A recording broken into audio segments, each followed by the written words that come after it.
What's going on, Internet? I'm Christopher Peterson. You're listening to a Nerd EXP Cinecast. This week I'm hanging out with Edgar.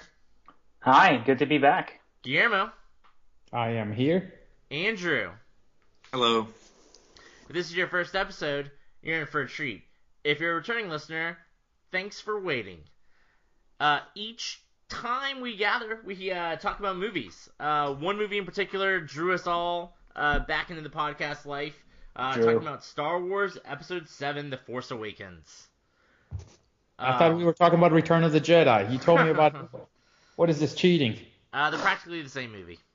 Oh, that's the one it's not like. I know. That's right. Spoiler, sorry. Come on, Drew.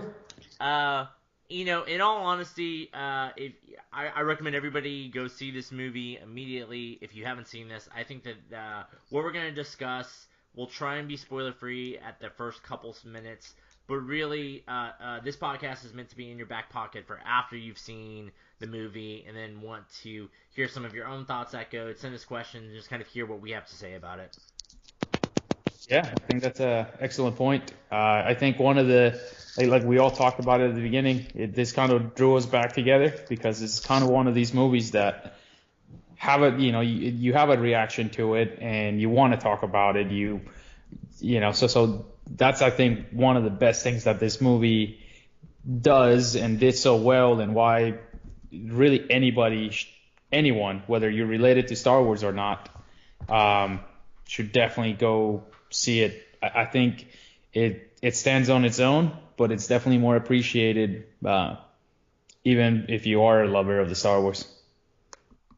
Yeah, it feels like we all found pieces of the puzzle, pieces of the map, and we all found each other. That's how great this is. It's yourself, Edgar. It's also really, it was a good feeling, like a good culmination endpoint, to be back, reintroduce myself into the, geek news world. As after September 4th, I really held my own and stayed away from old spoilers, news articles, new TV spots. The only things that I did watch was new trailer and the international version of the trailer. And that was it. I know there was majority of TV spots, all this other media stuff. I managed to stay away, and for once, it was so great to have this movie, just enjoy the movie from beginning to end, not knowing that what exactly was going to happen. So that was excellent. Yeah, I saw it on Friday, first showing in the morning, so I did miss that Thursday wave. But I went back online immediately after watching the film. I took a 1-week hiatus from all social media, all news sites. Once I saw the fact that people were seeing early screenings in Hollywood that Monday, I was like, you know what? Too much information's out there. Too many people have seen it. I need to stay away from the internet. But, today's Tuesday when I'm recording. So, I saw the movie about 5 days ago. I haven't seen a spoiler, in all honesty, in social media or news sites or anything. People have been for the internet, pretty respectful. I think so too. But definitely, if you just happen to be, curious about certain characters, you're gonna find it. Like, it's top headline of it. So if you just Google characters out of curiosity, you will get spoilers. So Drew, what are your thoughts on the movie, just kind of overall? Overall, I loved it. I love the experience. I love the wait. I love the final product. A couple nitpicks, nothing more than nitpicks. I definitely recommend that if you haven't seen it, you need to turn us off and go. It's playing probably in 10 minutes or in 30 minutes or in 50 minutes. So how many times have you guys seen it now? 2 times for me. And both... Chris? Just once. Okay, what format did you guys see the movie? I saw it in 3D. Like IMAX 3D or just plain 3D? Just plain 3D. Cinemark XD 3D. Oh, wow. XD RPX. I saw it in Bobo. I don't know if that's a term. Come on, Bobo. You just saw it in digital projection. Yeah. non-3D, non-3D. which was Yes. not Bobo. I know. I'm just joking. So just to bring it into perspective, Drew, Edgar, and myself, we all saw it together. So we got to experience that. We were part of the, what do they call it? The Opening night. opening night event at Walt Disney World, which included, you got to see the movie earlier than midnight shows on Thursday. So our particular showtime was at 7:50. And right after that, we got to go to Hollywood Studios to attend I guess it was 4 hours of Star Wars related activities in the park. So that's a little bit of perspective. So being part of that experience and then sharing that after that, I think it definitely helped with my reaction. Initially, when I watched this movie, and Drew and Edgar can be witnesses to this, I was confused, angry, and didn't really know what to think of this movie.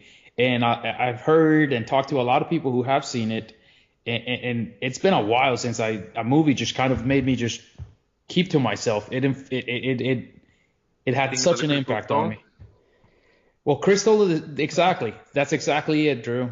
Since Kingdom of the Crystal Skull, and the biggest deception that was, I didn't really know what to quite make of this. Like it's over, it happened, now what? Not that these two movies are comparable in any way. Absolutely not. You're right. No, but similar reaction. So I was surprised to see that.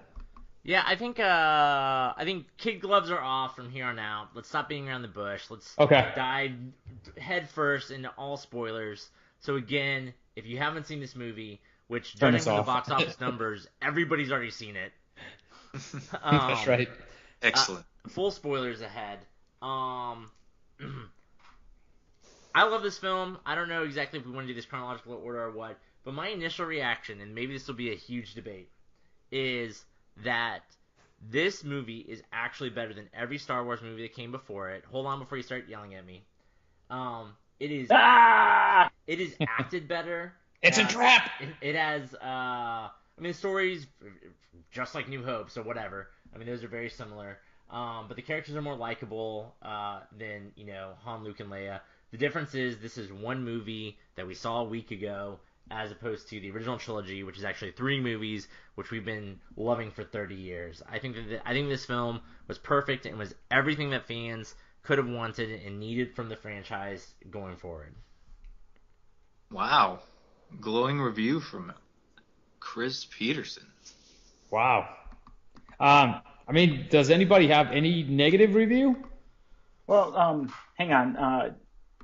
Before I went to go see this movie, I also stayed away from any spoilers, and for once in my life, I felt surprised. I didn't know it was coming around the corner. Well, wait a second. Edgar's the one of us that usually goes out of his way to learn something about a movie. Right. And up to a certain point, you did. Yes. Was anything spoiled for you? I remember a couple of times during our conversations, you looked at an article, and said, "Stay away from here." It was more background, learning that Kylo Ren, the Knights of Ren. Yeah. And the international trailer had a little bit more sequences with what was it? With Phasma. It was more background stuff, but no way did I know that Han was going to get killed or anything like that. No way. Yeah. Spoilers while watching the film, and maybe this shouldn't count, maybe this is on me. I don't know if you guys thought about it, but I never lose myself entirely in a movie. So in the opening scene when we meet Poe, I go, hey, he's wearing Finn's jacket. I saw that immediately, and I was like, I bet you he's going to give it to Finn from some circumstances. And then later when Poe was dead, air quote, I was like, no, he's not. He flies an X-Wing over a body of water later. So, I don't know. So even the first trailer kind of spoiled part of the own plot synopsis and movie for me. But that was the only thing. Everything else, I honestly thought Finn was going to be the Jedi. Up until the point where Kylo Ren was fighting Finn and Rey, I thought Finn and Rey were going to tag team him. And Finn was going to do the lightsaber action, and maybe she would have, jumped in with a couple force pushes or something. And that's how they were going to defeat him. until that moment where she grabbed the lightsaber, I thought she was going to stay true to her and like vow of like I'm never touching that thing again. So I don't think ever once thought that Finn was going to be the Jedi. I thought it was just they made it too obvious in the marketing and they were pushing it too hard. At best, I thought maybe, all three of the new cast would be Jedi, but if there was going to be just one, I knew it wouldn't be him. Yeah, I think I second that. It didn't fit the fact that he was a stormtrooper and that he would be a Jedi, but I definitely, I guess, didn't want to suspect, but yeah, the whole Rey deal, I definitely, it was refreshing in a way that you ended up being the Jedi. Or the Force sensitive, because she's not a Jedi. Yeah, yeah, that's true. I mean, and there's a lot of great scenes with these characters.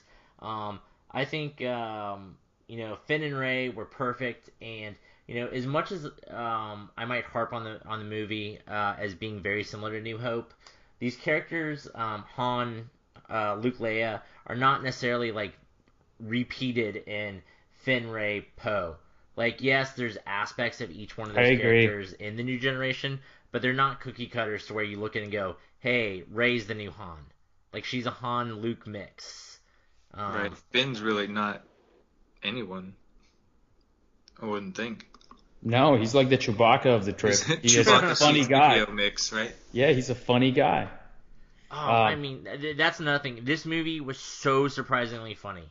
I know that, successfully funny. The original trilogy, people were like, oh, Han Solo, brings charm and levity, air of charisma to the film, which was missing in the prequels. But here, I mean, you had Han come back, who was fucking amazing. This Harrison Ford was nothing like the Harrison Ford in The Unfortunate Crystal Skull. But, I mean, Finn was funny, Rey was funny, BB-8 was funnier than R2 ever was. Even the Stormtroopers, had some funny physical moments. This was an enjoyable movie, even during its, darkest hours. Real quick, I know that we mentioned that some actors, even though they're in big movies, some actors don't show up. We talked about in different scenarios where the director is the big producer of these things. And I feel like J.J. Abrams really got the best out of everyone. And that's why this movie's so great. He got the best out of Carrie Fisher. He got the best out of John Boyega. He got the best out of Harrison Ford. Who knew that he could still be this badass? So I think this is all J.J. Abrams, making it fun again, making a movie about Star Wars. He squeezed every little bit of juice out of these characters, and it's great. I want Mo Po. I agree. So I guess what was your favorite character introduction? Well, I mean, every character had an introduction, which was the best part about it. Sorry, it's not a character, but when they were running away from the TIE fighters, and Rey was like, "Listen, we got to get on that quad jumper," and then the TIE fighter blows it up. She's like, "Oh man, all that's left is that piece of garbage," and then they show the piece of garbage, and it's the Millennium Falcon. That was epic. That was the best introduction. I got goosebumps just talking about this again. But every time I see that scene, it's like, wow. It's like one of those scenes that just makes you get up and jump out of your seat. Both times I've seen it, people have cheered for that scene. I think that particular moment was predictable, but it still was perfect. And I think there's a lot about this movie was so predictable, but so perfectly executed that it didn't matter whatsoever.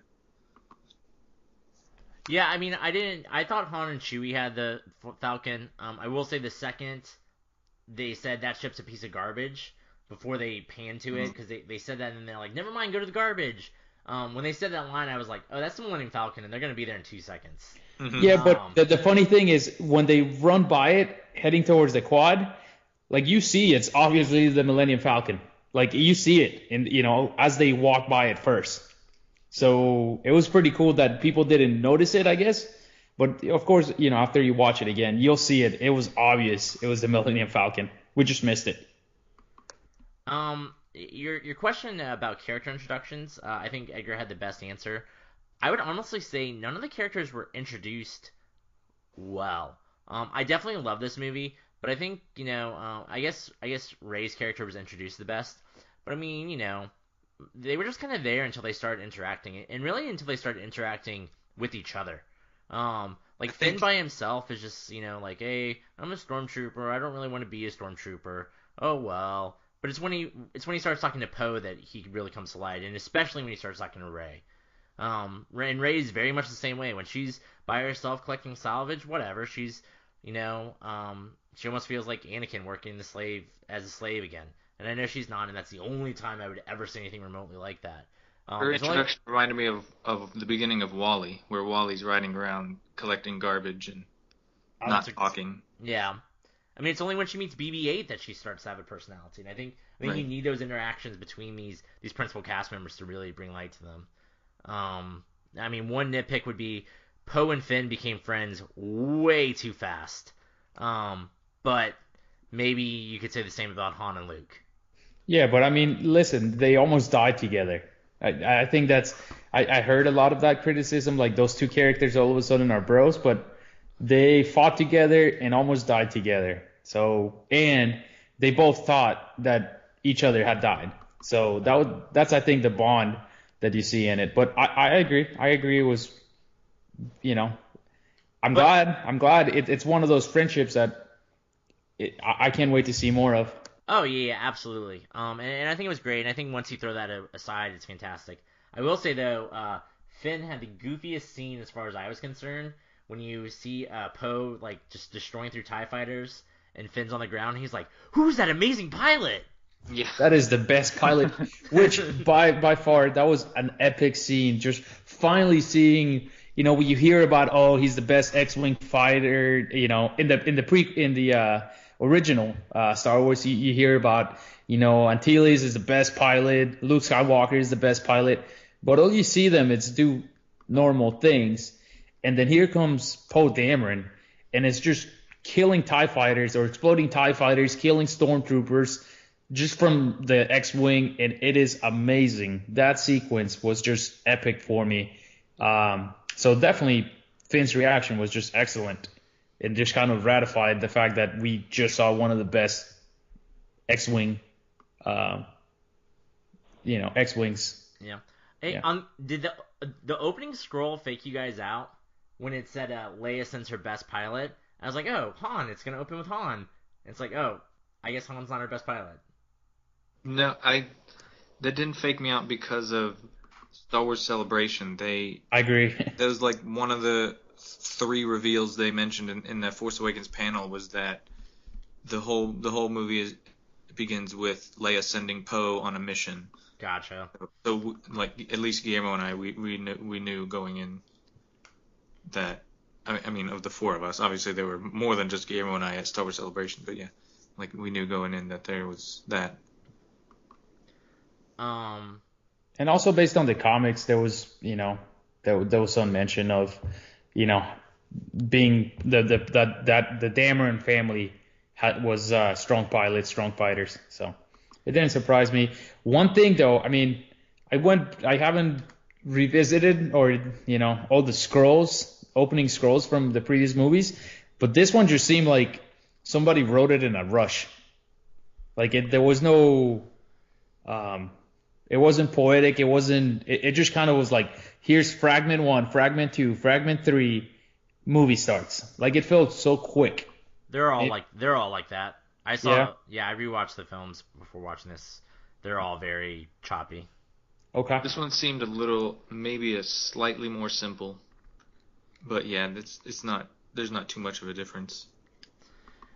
But even like the opening shot of a Star Destroyer, it's fun. That shot is symbolic of this entire movie because it opens with the Star Destroyer. And all the shots, all the movies open with space shots.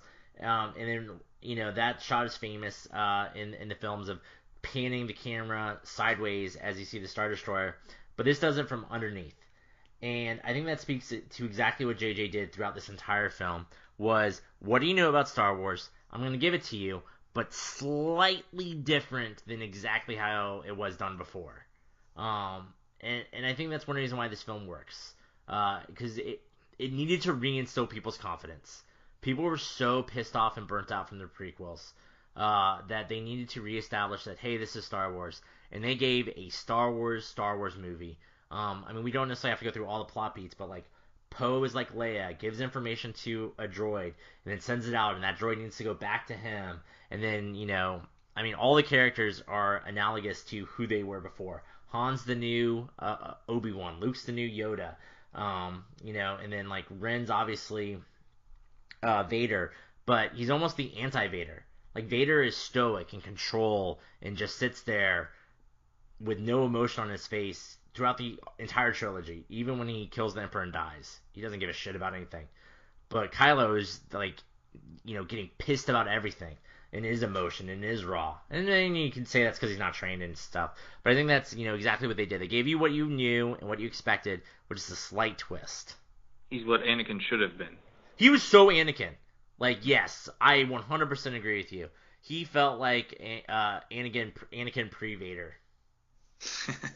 Jumping back real quick to the character introductions, I was going to say my favorite was Kylo Ren, which I don't think anyone was necessarily thinking of because we were thinking about heroes, but Kylo Ren I think had a very strong introduction, walking off of his shuttle and going up to the old man and having his little encounter with him. I love that. And stopping the bolts in midair, like yes. That was so awesome. That was like, oh my god, that badass. makes perfect sense. Why hasn't anyone done that before? And did you guys catch it that at the end of that sequence when he leaves, then the shot actually hit something? Yeah, he lets go. That was so cool. So you read a lot of the more extended material, Guillermo. Real briefly, who the fuck is that old guy who's like an old advisor and one of Leia's allies? That's exactly who he is, and that's all the backstory that we get on the books, on the new visual encyclopedia for The Force Awakens. They say that he's an old, I guess, they talk about that he was a political ally of Leia. A little bit of backstory, I guess, of what happened in between Jedi and Force Awakens. Definitely the new Republic is born, and they create a new Senate, a Republic Senate. The first one was led by Mon Mothma, and the things that we learn about that in the, I guess, comics and in between books and whatnot is that they elect a Senate and they move it around. They not only vote on their leader, but they also vote on the venue of where they're going to hold their Senate meetings. Oh. So that kind of like, later on, if you didn't know that, you think like, was that Coruscant that just got destroyed? I definitely thought it was Coruscant. It was not. It is not. It is whichever system. But it was where the Senate was currently being held, I guess. But I guess to go backstory. It's fine. It's one of the stories, but going through where your guy is. I guess when Leia ends up getting kind of exiled out of the government, and then she requests the whole creation of the resistance, so she can keep an eye on the growing of the First Order, and he was one of the big supporters that she had, political ally to get that going. So that's the only backstory that in the Star Wars universe has been revealed, is that this guy was just a political ally of Leia, helping her getting the resistance. So, just a quick question: is the Resistance like the Marines of the Republic? No, they're the new rebels. Oh, okay. So the Resistance is like the military arm, though. The military wing. No. The New Republic also had its own army, but the Resistance was just kind of this other group that, I guess, the police, like kind of the UN. Think of that. Oh, okay. They were the UN forces. They were just keeping an eye on the First Order. Gotcha. Force for change. So you bring up the what's the new Death Star called? Starkiller Base. Starkiller Base. I groaned. I don't know if anybody heard me, but I groaned when that thing shot its sunbeam and killed like 8 planets or whatever. I mean, talk about like an escalation. And I still love the movie, but like, when that scene happened, I was like, oh, before we had a giant thing that could kill one planet. Now we have a giant thing that can kill a million planets. Ha ha ha ha. Giant thing. So I don't know. Like I touched upon before, the retreading of plot was really disappointing. Even at one point when they talked about the base having a weakness and they were going to disable it, I thought they were just going to disable it.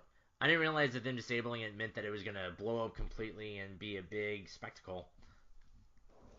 Which I should have. I should have known. I felt the same way, and everyone I've listened to talk about that has also felt the same way, that they didn't think it was going to be blown up. They thought it was going to carry over. But you got it. So, we talk about the recycling of the things, but then they also added a little thing. It's like, you got to put it into perspective of J.J. Abrams. Here's a fanboy who probably had this movie in his head for a while.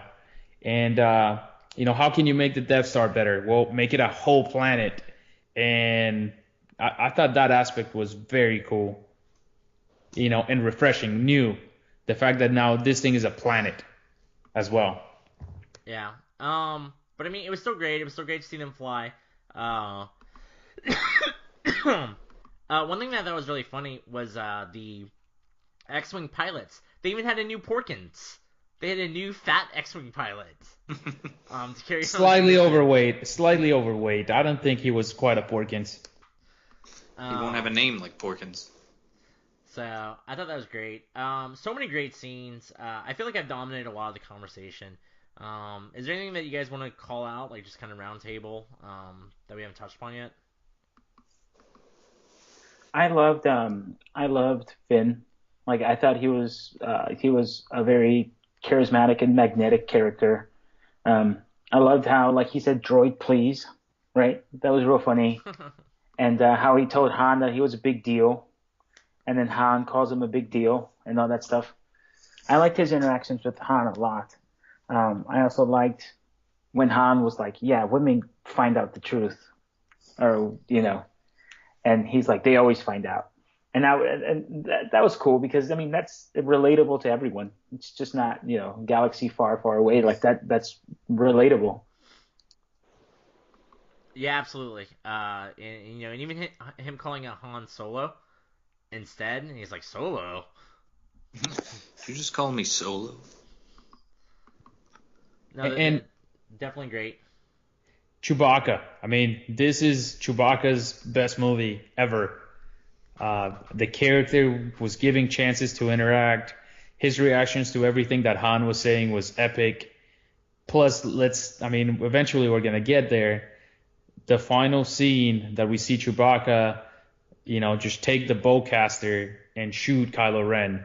That was just so badass. And the fact that he just shoots him and then he goes and shoots everybody else. That was epic, Chewbacca. It reminded me of Han shooting Vader in Phasma. Like, just reacting, not giving a fuck about the situation anymore. I love how Chewie perked up when Finn accidentally turned on the holochess game too. Yeah.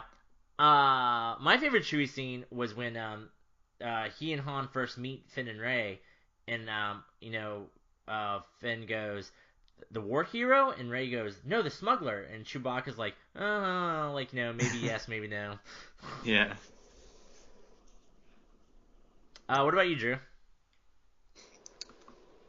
What are we talking about? What we like the most? Or what? Just something that we haven't called out yet. Well, I don't know. I mean, I guess we're kind of avoiding the very end for right now, but I love going back to the X-Wing on Maz's palace, like when the First Order is attacking and then the Resistance first shows up. I think that's maybe my favorite, or at least top 3 moments of the movie, when everyone looks over out onto the water and you see all the X-Wings coming in and they have, the water spraying up from their jets behind them, and the music kind of slightly picks up. You get a little bit of a march going there. It's like the cavalry coming in. It's great. I definitely got the most goosebumps from that, I think. Definitely a great scene. One thing, like, I guess maybe we could talk about kind of unanswered questions. Maybe not necessarily just questions, just things left kind of vague. Like, I want to know more about what happened with Maz after that attack, Maz Kanata, and Supreme Leader Snoke. We haven't touched on him. I think the two motion capture characters are kind of vague, and I definitely want to know more about them. Yeah, and then Drew, you kind of found out is the novelization of the Force Awakens doesn't come out until January, but right. A lot of people who have been reading it, I guess media people have it already. They said that answers a lot of questions, including what we saw in the second trailer, which was Maz Kanata saying, whatever that, the Force is calling to you, embrace it or whatnot, that whole line. And then we see her handing the lightsaber to Leia. Like, all that, apparently it's part of the story, and it's in the third act at the end where when Rey gets back to the base. All that supposedly happens. So it just got cut. I think that's one of the things that I kind of, a lot of people have questions, and I know in due time they'll give us the answers to these questions, whether it's going to be in the next movie or the next comic book or the next book or the next TV show. Like, they're going to give us answers, but I do feel like a lot of things did get cut out of this film. One of the things that the second time I watched it, in the scene with Kylo Ren in the snow, you see that Rey and Finn, leave when Chewbacca blows up the whole thing, they leave, and then all of a sudden they're out in the forest, like way, way far away from the blast. So you're like, how the heck did they get there so quickly? There's a picture in the visual encyclopedia of Rey riding like the snow speeder away from that place. So again, this is just all things that I think were shot, but were cut for time. So I think they decided that those answers were just better left unsaid, kind of a thing. Yeah, I mean, I don't think they're extremely needed. Snoke especially. We'll find out more later. Like, we didn't know anything about the Emperor. We didn't even see the Emperor in New Hope. And that's where we are. We're in the first installment of a new saga, which is going, like Guillermo said, going to have books and video games and TV shows and tie-ins and Wikipedia entries upon Wikipedia entries. and holiday specials. So, I mean, we're just seeing the first building blocks of that. One thing that I know that we're going to get, and I think Guillermo has a theory, but man, I know there were some flashbacks of Rey being abandoned on Jakku. I really hope that that's the end of the story, that her parents were just dicks and they abandoned her. I do not want her to be Luke's daughter, that he somehow like force mind wiped and he sent her on a desert planet to protect her because Kylo Ren killed all the other apprentices. I really hope that she doesn't have any like special weird connection. Somebody in the universe besides a Skywalker can fucking be a Jedi. Like, we don't need that entire family being the only ones capable of using the Force. Well, I do believe that she's Luke's daughter, and like Luke had to put her in exile. I in know. order to protect Go her. ahead. Like, Go ahead. I feel like it's either his daughter or maybe one of his Jedi students' daughters or something like that. Like maybe like it was his best friend's daughter that he had to hide or something like that. Because I mean, who would drop off a kid on a salvage desert island? I assume they sold her. They got so many like. I mean, I guess she wasn't a slave per se, but I don't know. I mean, I know you're gonna be right. But like, I already am kind of upset with how they treated Luke, and I understand Kylo Ren killed off all his students. He's upset. He's sad. He's the new Yoda. He's in hiding. But I mean, if Luke is as powerful as everybody's freaking out about, Finn, a fucking janitor, knows that a map to Skywalker is a big deal, and Snoke doesn't want anybody to find Skywalker. If Luke's really this big of a deal, it almost makes it sound like he could have stopped some of this stuff from happening. And he just sat on his island and just sat there meditating, and he kind of let the First Order destroy all those planets then. Well, I think he goes away because of, destroying him is just kind of destroying that last hope. So he was just kind of like, he went into exile, I think, to, find he goes into exile to find the first Jedi temple. So he was trying to protect the Jedi. Again, that's why I think he goes into hiding, to just protect the Jedi religion and artifacts away from the new rise of the dark side. So I think he did it on that purpose, just to protect and wait for the next wave of Jedis. Now, as far as Rey's beginning, I'm with you, Chris. I hope she's not a Skywalker. I really hope so. I want to see somebody else. There's lots of rumors out there, and I have my own theories. Some theories are saying that she's a Kenobi, like some kind of relation to Old Ben. So yeah, that could be feasible. They would have to explain a lot, but my theory is that she's actually a Dameron. We never see Poe or her be in one scene together. So one of the quick things is, if you read the comic books in Shattered Empire, they introduce Poe Dameron's as parents. And in the last book, Poe Dameron's mother goes with Luke on a mission to try to rescue the last trees that were part of the Jedi Temple in Coruscant. And they find that there's 2 trees. Luke Skywalker takes one because he wants to start his own temple, and he's going to have his own tree of the Force. And then he gives the other one to Poe Dameron's parents, and they go and plant it into their own home planet. In the opening sequence with Rey's introduction, when we get to see her inside the AT-AT that she lives in, which I thought was brilliant, we do get to see some kind of tree that looks mostly like a dead tree, except for one branch that seems to be just like a blooming flower that just started blooming, which kind of gives a little bit imagery of, like the Force just awakened, just like that plant did.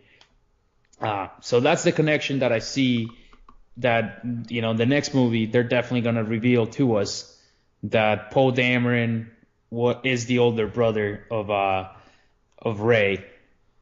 And just by proximity of this, Force tree, that's how she's Force sensitive. That's my theory. No, you could be right, because when Kylo Ren learns that Finn and BB-8 teamed up with a girl, he freaks out. He does. That was one thing I think was very intentional, and intentionally left a little vague, was his quick reaction to that, and then the quick cut away.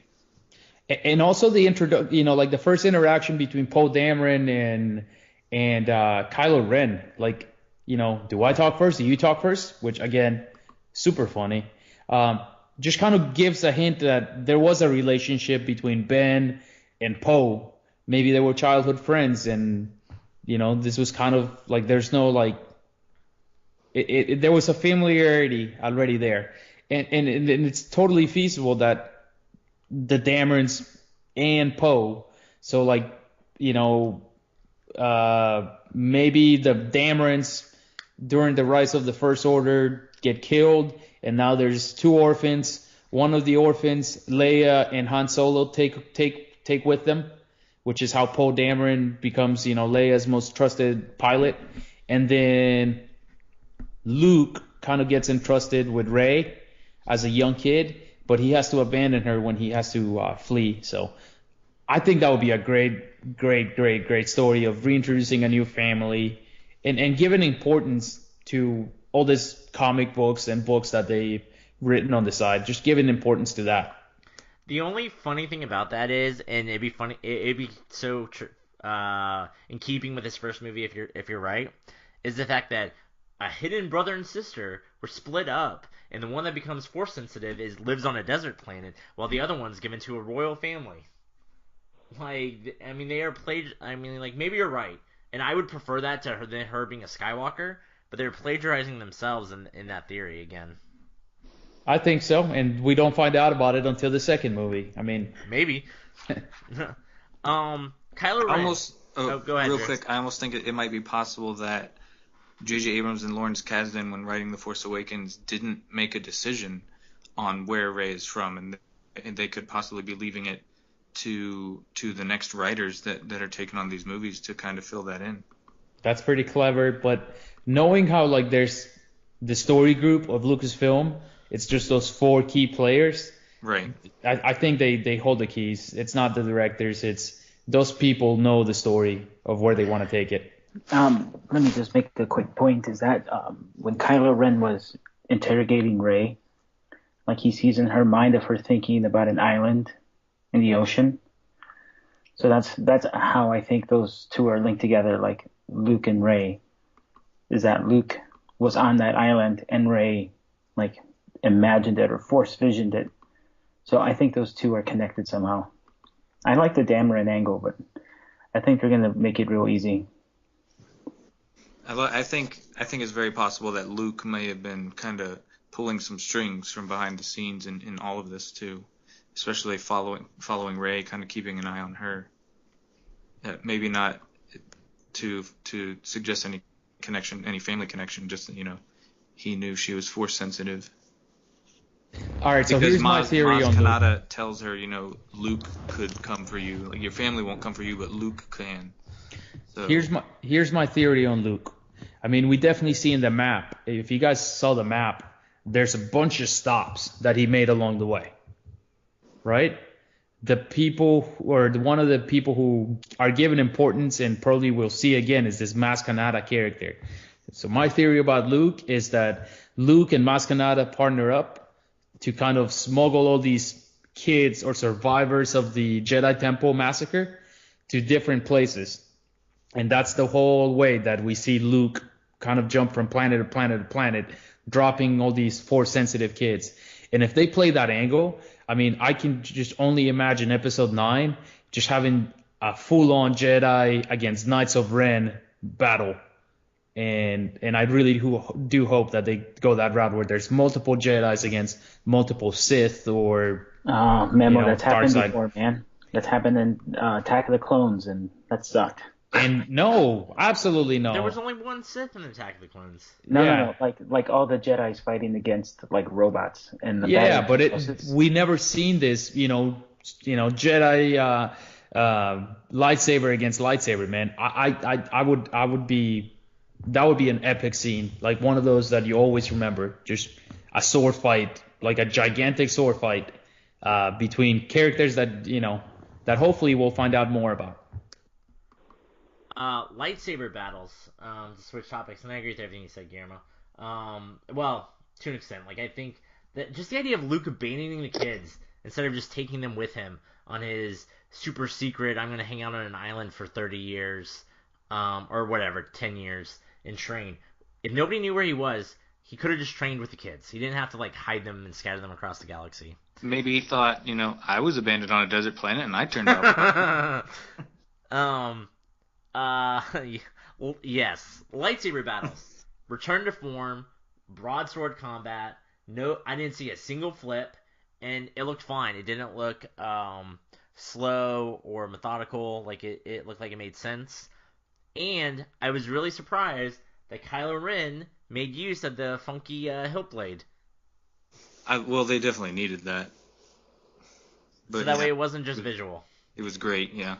And another great visual cue of we touched on how, Kylo Ren's personality was kind of, he was, he had a temper. He was sloppy in the Force. I mean, that's the best way to see it. And you notice the beam of his lightsaber, it's not like a perfect, glow. It's sketchy, there's wiggle lines all throughout the aura of his lightsaber. So I thought that was excellent play. Even the sound it made was not perfect. Exactly. And then the whole fact that, again, I keep referring this visual encyclopedia because I went looking for answers right after this movie ended. And one of the things they revealed is that inside the hilt of his lightsaber, it's actually, he had to build this lightsaber And as compared to all the other lightsabers that have like an actual crystal, this one, his has a cracked crystal inside of it. So it looks like he just took it from somebody. That's cool. So I guess like one of the big scenes that we talked about was the Han death scene. Staying on Kylo Ren, I was shocked when Han called him Ben. Oh yeah. I think that was the best reveal in the entire film. I agree. And the whole time I was crossing my fingers like, please don't be Anakin. Please don't be Anakin. You know? Or Jason, or whichever other name. Which I couldn't tell if them calling him Ben was perfect or kind of a slap in the face to all the people who love the old expanded universe. In that realm, the names that Anakin and Jason were the Solo children, and Ben was actually Luke's kid, Skywalker. So, and obviously Ben named after Ben Kenobi. But it just seemed kind of odd because Leia never met Ben. I mean, I guess Han did, before they stormed the Death Star, but I just didn't. I don't know. I always associate, like, it made sense in the expanded universe. Luke names his kid Ben. Luke had an affection for Ben. I wouldn't know if Leia and Han would have that same connection. I mean, obviously they did, but you got to put it in this. Kind of never met Anakin either. Yeah. But then you got to put it into this way too, though. If you really go rewatch the movies, the one character that glued the whole universe together and that brought Leia and Luke and Han Solo together was Ben. R2-D2. Oh, damn. Was Ben Obi-Wan? So it was Obi-Wan. So. Right. If Han Solo is, I guess the in honor of, whoever led to meet his love of his life, that's kind of how I understood that. That makes perfect sense. That was the guy that brought Luke Skywalker and, changed his life. So the death scene, when Kylo kills Han. Toughest moments. I mean, I had a hat, and as soon as that scene happened, I seriously gripped onto my hat, and I was like, I could not believe that this was happening. Now retrospectively, like there's plenty of clues so that this was gonna happen, but man, was it probably the toughest scene that I have ever seen in a movie. So I guess first thing.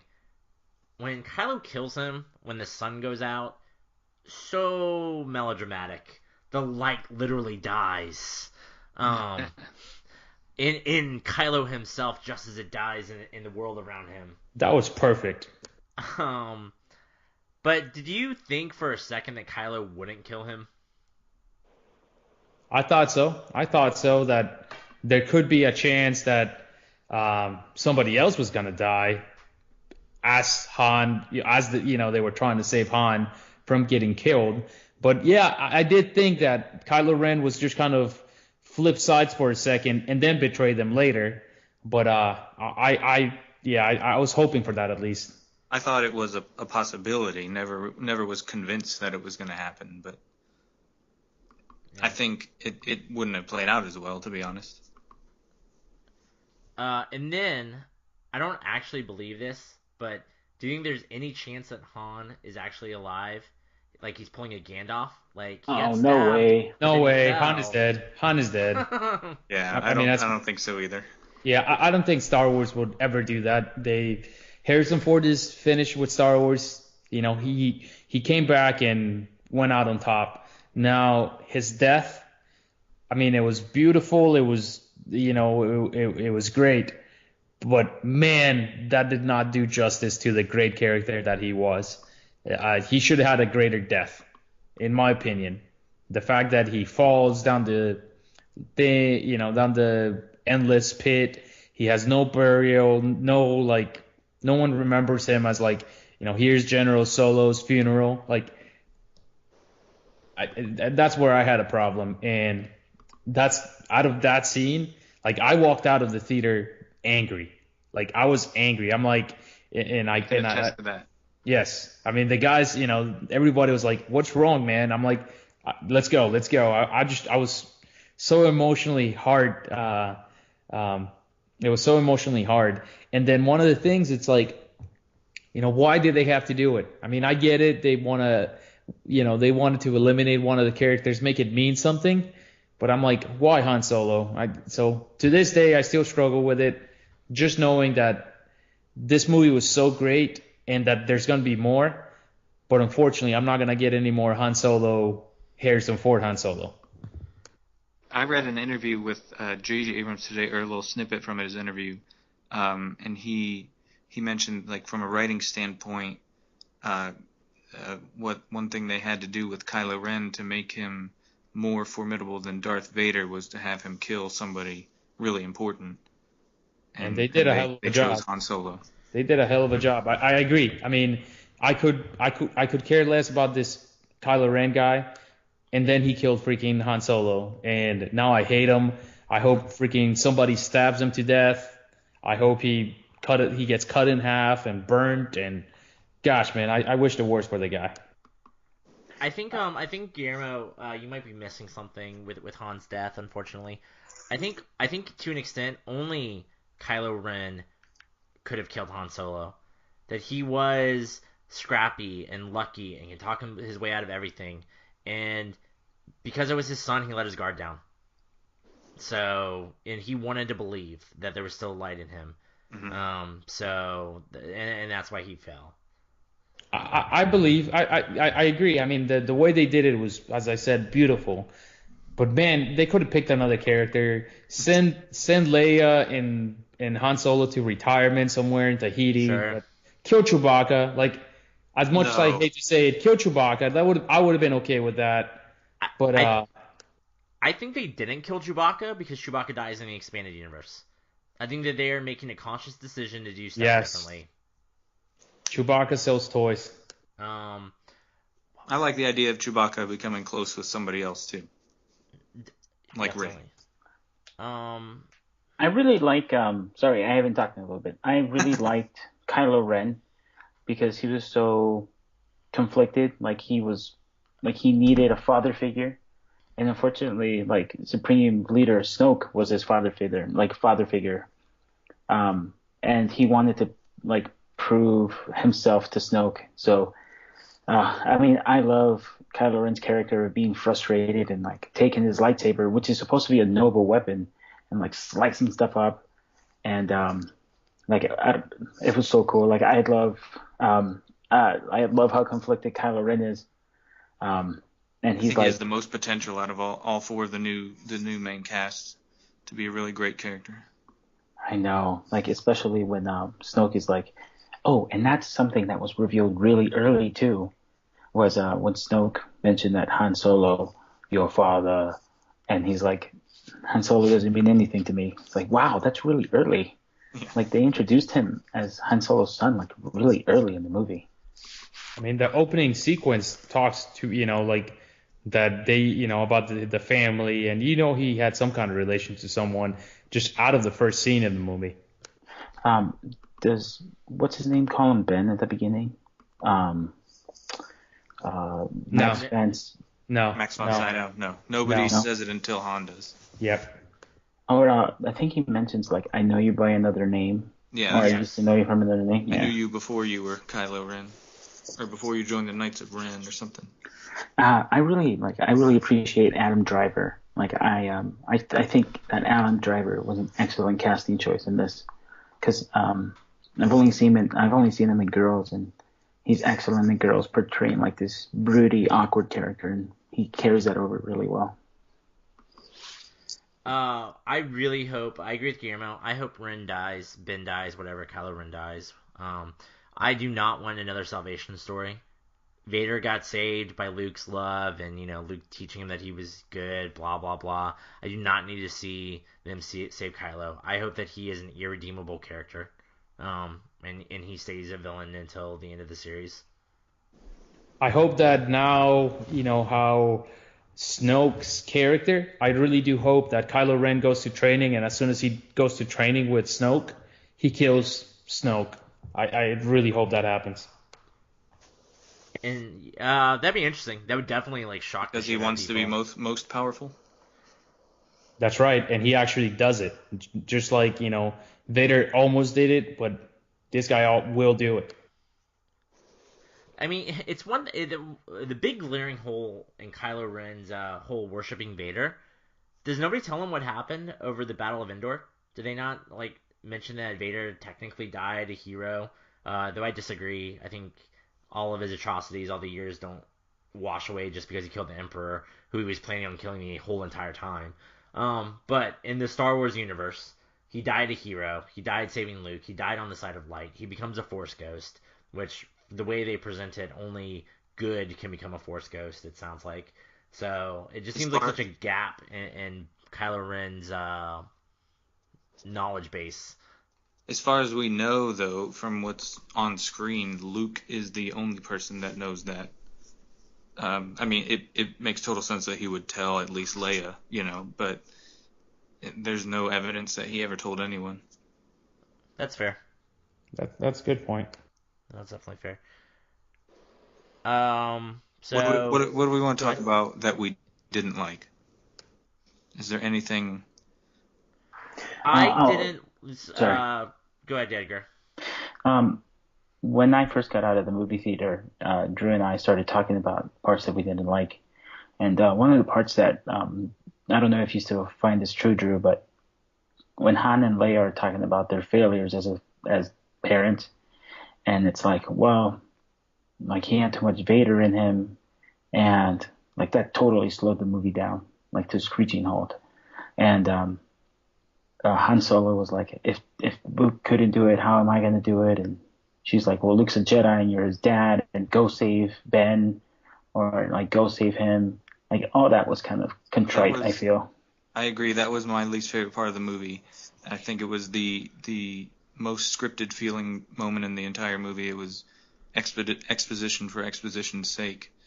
And it was, maybe the worst acted out of the entire movie as well. It seemed out of place and not, just stupid. Yeah, I know Eddie gave props for the whole cast doing a good job. I think Harrison Ford did an excellent job, much better than expected. He was Han Solo. No disrespect, Carrie Fisher is not an actress. She hasn't acted in quite some time that I'm aware of. She didn't do a good job. She just was there and she said her lines. I think her best acted moment did not involve dialogue, and that was when they cut to her after Han's death, and she was kind of just reacting, and she sat down, and and that was the moment finally after Han died that I finally started choking up, was seeing her react, and I think that was definitely very well done. But I do agree with you that she's the weakest of all of them. Guillermo, anything stick out? I mean, we kind of touched on it, the fact that it did rely heavily on previous movies for ideas. One of the things that just bothered me, it's again, here we made this killer planet, we're getting ready to organize, and it has the freaking simplest of weaknesses, and they dispatch it in a matter of minutes. That was my only issue. That again, are these guys ever gonna learn? Put it somewhere else. Don't expose it. And the fact that, they kind of touch on it. We send a reconnaissance team out there to just kind of figure out the weaknesses, and they just come back with a full map of this thing. It's and Finn just yeah, right there. We know, here's the weakness. I was in sanitation. That was a great line, and I loved when he admits to Han that he doesn't have a plan, and Han's like, what are you going to do? He's like, I don't know, use the Force. That was awesome. Not how the Force works. I really like going back to the scene with in the Resistance base. Han kind of gives a little joke well, how do we blow it up? There's always a way to blow it up, and I think that was kind of the writer's excuse to have a weakness on the Starkiller base almost. I will say that, and Chris already mentioned this way earlier, that aside from what Edgar mentioned with the Han and Leia conversation, the other thing that bothered me most about the movie was the fact that Starkiller base exploded. And Chris alluded to this earlier, that the whole time I was thinking they were just going to disable it, and I think they even mention by word that they just plan to disable it. Like they can stop it from firing by blowing up whatever that little building was. Yeah, which brings me to a couple of my disappointments. One, Captain Phasma. Like, yes, I've been waiting for that too. Yeah, Indeed. What a greatly designed character that did nothing. In fact, if you actually look at it, and of course it's a movie, so it's it plot over substance, but Captain Phasma goes down like a little bitch. Finn's like, oh, let's go find this general that I was scared of at the beginning of the movie, or captain, and we'll force her to shut down the code. If she never shut down the shields, they never would have destroyed Starkiller Base. She single-handedly cost the First Order that victory, the way they framed it in the film. Which I think sets up the perfect like vendetta kind of plot in the next movie, kind of the Boba Fett of the next couple movies. It's Phasma. And then in this you could also like say plot, but Finn doesn't want to kill anybody in the village because it's wrong, and maybe because stormtroopers are lifeless. But then once he decides to leave, he doesn't give a fuck about killing everybody. Like he kills stormtroopers left and right with reckless abandon. Yeah, stabbing them with his new lightsaber. So and maybe I'm and that's obviously me misinterpreting the signals. It's not that he was refusing to kill; it's he didn't want to kill innocents, and stormtroopers aren't innocent. But it just seems like a slight for a guy who's running away from violence. He definitely has no problem. He wasn't affected by having to kill the stormtroopers. Yeah, I think was an issue. Because kind of the stormtroopers chose that life. But they didn't. The stormtroopers did choose that life to be evil. Yes. They were stolen as babies and brainwashed. Well, right, but they all made that choice to shoot innocent people. I mean, that's how I got that. Finn was okay with killing all these people because they made the choice to fight for the First Order. No, man. Sorry, man. I totally disagree with you. Like, Finn mentioned that he was taken off of his planet as a child and brainwashed to and even there's some back chatter between Phasma and General Hux or whatever that he needs to be reconditioned, or he needs to be what's his name, Bucky, Bucky needs to be reconditioned. So I feel like it was all brainwashed. No one really wants to join the First Order, but they're stealing babies, which is terrible. Side note that all this talk just reminded me of, I think the biggest surprise to me in The Force Awakens was that Finn's name was not his name, and that it was given to him by Poe based off of his ID number. I would never have seen anything like that coming, and I was genuinely shocked, in a good way. I thought that was very clever. So I guess we're coming down to a close. What about favorite Easter eggs? I kind of was curious. What are y'all's Easter eggs? Favorite Easter eggs? Because this movie had plenty of them. I'll start. I mentioned this in our little group chat on our phones. The second time I watched it, I noticed on the Millennium Falcon when Finn activates the holochess game, the two pieces interacting on the table are the same two pieces interacting in A New Hope, but in Force Awakens the tables have turned. In A New Hope, the big blue thing was killing the little orange thing, but in The Force Awakens, the little orange thing was taking down the blue thing, with the staff that he had or something, and it was just the opposite, and I really liked that. I laughed out loud when I noticed that. This isn't really an Easter egg, because besides that and the ball, I'm sorry if someone was going to say that Luke trained with, I really love the fact that C-3PO's arm is red, and yes, he calls it out, but the fact that they don't dive into it.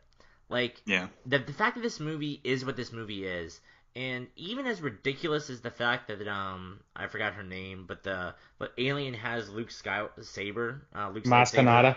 Mascanada has Luke's lightsaber, and they ask her how'd you get it? She's like, that doesn't matter, because it doesn't matter for this story.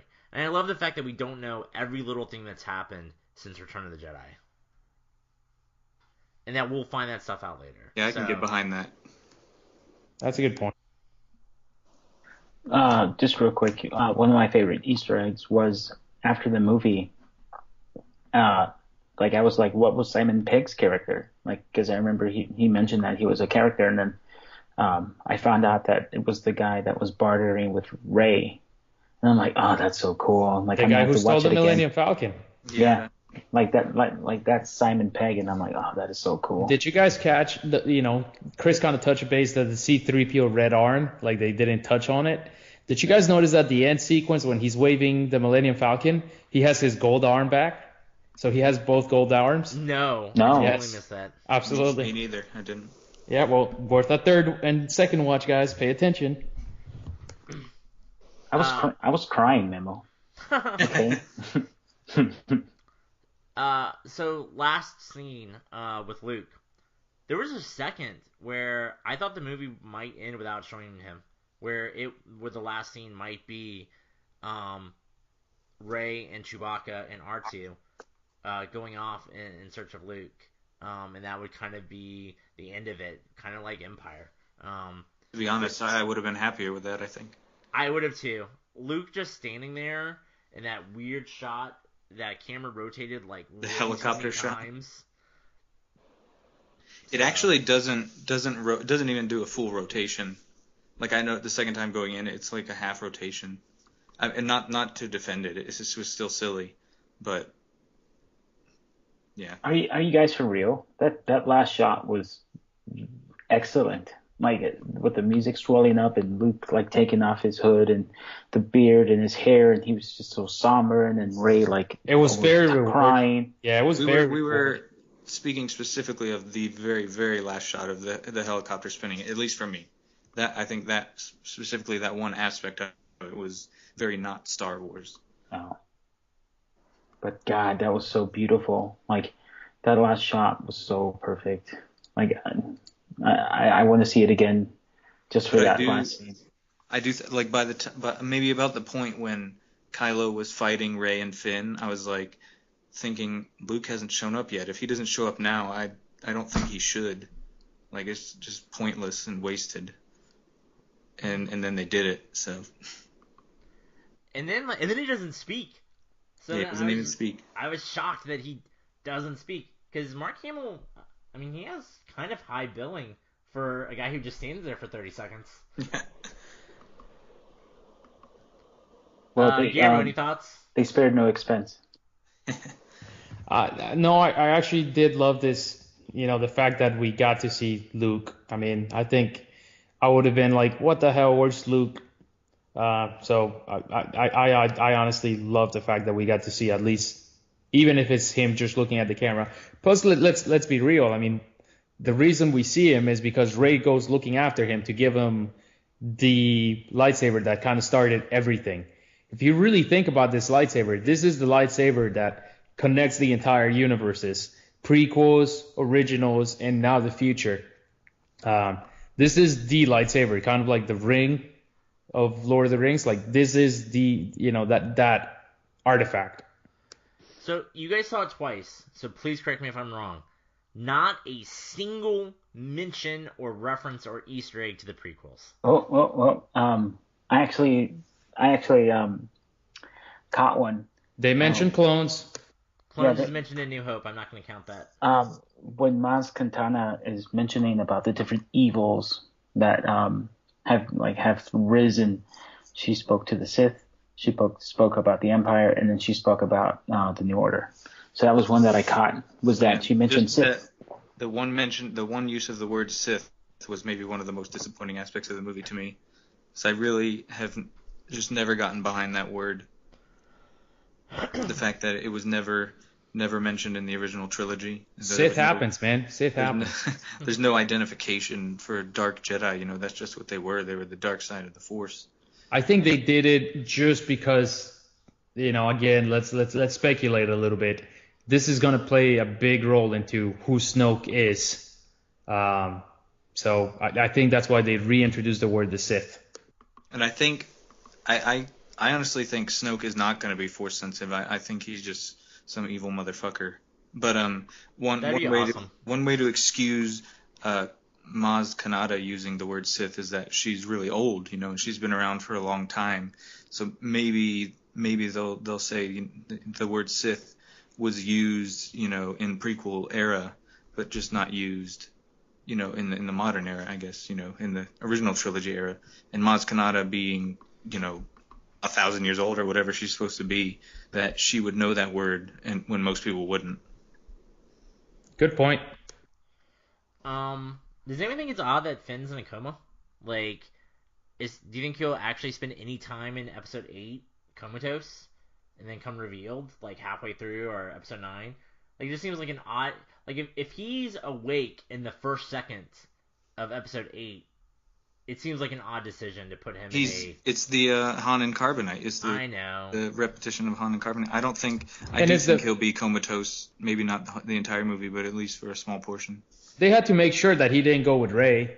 That's how I see that. It's Okay. like they had to make sure that he didn't, because if he would have been okay, he would have jumped on that, Millennium Falcon and just go with Rey. So they had to create some kind of, obstacle for him not to go with her. Sure. No, that makes sense. Plot over substance. I don't know what word I'm trying to say, but, like, get the story where you need to do, as opposed to, like, what makes the most sense all the time. How about Kylo? Go ahead. You can go ahead, because what I'm saying isn't related to what we were just talking about. Okay. Well, neither is mine, but I'll go now. Kylo Ren. So during the fight sequence, he keeps like punching himself in the belt or midriff area. What did you guys make out of that? What did you guys make out of that, though? That he's insane. He's trying to be tough. I know he's hitting his wound. I don't know if he's just trying to show how strong he is. I don't know. Like, he looked like an ape. He's trying to distract himself from the wound, from what's holding him back. Or maybe I really like that it added some intensity to him, and it did kind of make him look crazy. That was one of my favorite aspects of him. Like the dark side takes from pain and suffering. Maybe he was trying to make himself feeding suffer. off of it. Exactly. Like that was his source of dark energy, was him hitting him like a little boost, like a little battery pack for him to get like extra angry. And I think he maybe secretly is excited about his injuries from Finn and Rey, because he wanted to be like Vader, and now he's slightly deformed, and I think he'll feed more off of that as well. I think so too. The fact, here's my thing is, maybe he's already part machine, and something machine was malfunctioning, and that's why he kept punching it just to make it work.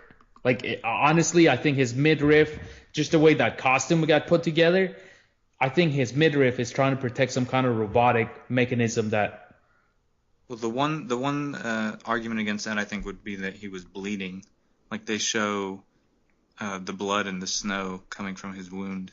And there's not to say, he couldn't be a mix of the two and he wouldn't bleed from that General Grievous, as well, man. But, yeah. It's not impossible. I agree with Drew and Edgar. Like, I think it was showing how tough he was in Darkseid, drawing on the pain and anger. I will say that, like, I don't know, while it was happening, I was like, man, they are setting this up perfectly for the sequel when Rey and Ren face off again. And, because then there'll be a line or something where it's like, well, you only beat me last time, Rey, or you only were able to escape because Chewbacca shot me first, and I fought Finn first, but now it's just you and I. Like, so they did, set it up so that way he was slightly handicapped in that battle. When I left you, I was but the learner. How about the observation art? Introduction of the Stormtroopers at the beginning. The first thing they do, they definitely do not miss. I thought that was like, all right, this is a new breed of Stormtroopers. Later on in the movie, they become the worst aim, especially when they're shooting at main characters. Yeah, they only miss when they shoot at the main characters. Yeah, and then the other thing to note is, Chewbacca. So after the scene, Han Solo dies. I think Chewbacca chooses, just based on the familiarity of Ben Solo, he couldn't bring himself to actually shoot him in the head. Because we definitely see that Chewbacca had perfect aim, killing every single other stormtrooper that got in his way. So I think But that he was was also choice. emotionally affected by Han's death. He may have not been thinking too much into it. He just No, I think pointed he point and just shoot. I think he just wounded him. I mean, it wasn't immediate that he shot, so definitely took aim, and I think he shot him just in the right, just because he didn't want to kill him. I disagree. I think he was not thinking straight. And to point out that his scream when Han is stabbed was also one of the most gut-wrenching moments of the movie for me. I thought that was very excellent, very well executed. I agree. The stormtroopers looked formidable, but you're right. After that first scene, they fell apart. And the stupidest stormtrooper in the entire movie is the one who has a gun pointing at Finn and says "traitor," and then drops his weapons to get the weird melee baton to fight Finn hand to hand. They needed to establish some kind of storyline of why Finn can fight, Yeah, I know. which I thought this was kind of a wasted opportunity. The fact that should have been Phasma. That should have been Phasma that just shows up and freaking brings out that her weapon is the one that becomes a baton. Yeah. Anything else? I mean, I feel like we've gone through a lot of the film. One quick thing I've been meaning to bring up a couple times throughout our conversation is it's very minor. Just I really like the aspect of non-force sensitive people knowing and talking about the Force, specifically Maz Kanata, or most prominently Maz Kanata. But also there's a brief moment in the beginning with Max von Sydow's character where he talks about it. And we don't know for sure whether or not he's force sensitive, but I get the vibe that he's not. And from what Guillermo can tell from the expanded universe, he's just a Republic ally of Leia. And I also got the vibe that Snoke is not force sensitive, and he's kind of manipulating force sensitive people, Kylo Ren specifically. And I can't really explain it, but I really like that.